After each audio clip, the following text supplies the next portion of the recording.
You gotta have ideas, and then don't never think you can't run a business. Don't think you always have to have a degree, but it's good to have one now, a degree.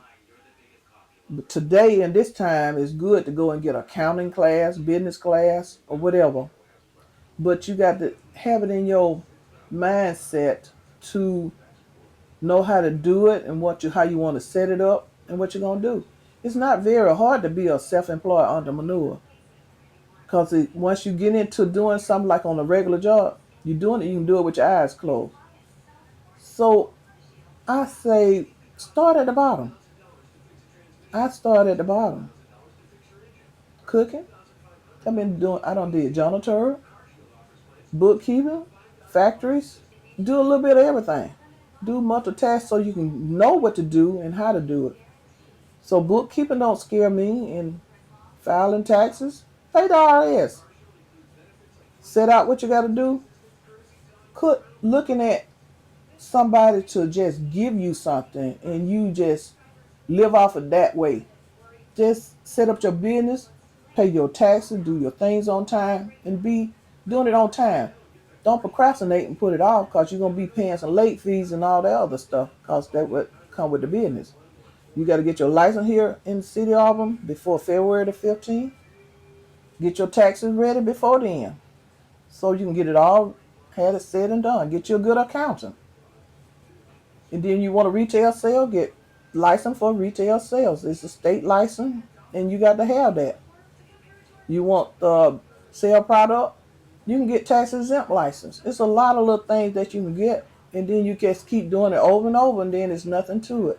But people, they got everybody's gifted with something, got a purpose. Everybody got something they like to do. Turn around and make it work for you. And that is not too hard. But you going around here looking for somebody to say, hey, give me this, give me that. It ain't gonna work. And now I'm not gonna spoil you. Now I help some needies. I do. If you ain't got but $1, give somebody something. You be blessed. Once you do get up on your feet and start doing something, hey, they probably think I'm rich. I don't. I'm rich with the Lord. I'm gonna try to make a living for myself. I'm not gonna let nobody pull me down because hey, you do this and you lumber, you got this.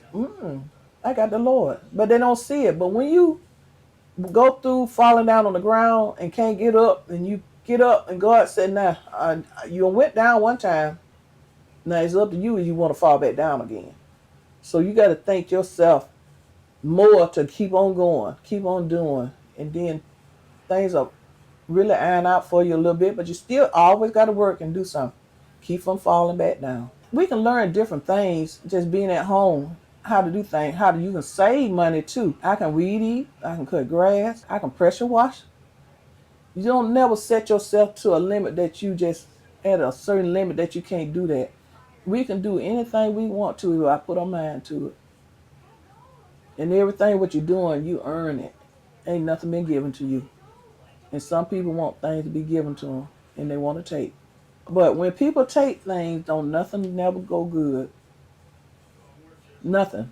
I ain't wishing nothing bad on nobody, but it don't go good when you take things from people and you try to, cause God look up high. You can't live like that. I just think that when the 2000s came, it was just such a change, a whole mindset, not only um, with people, established people, but with the young people. With the computer and the internet and investments, and people saw a way to make a quick buck. Mm. And you see this mass gentrification, in the bigger cities, and it just finally made its way here, and we're seeing the effects of it now. So, I can't really say that it was one particular thing that I noticed differently back then, but just being in Atlanta and just actually going through it in a big city and just saw just what happens.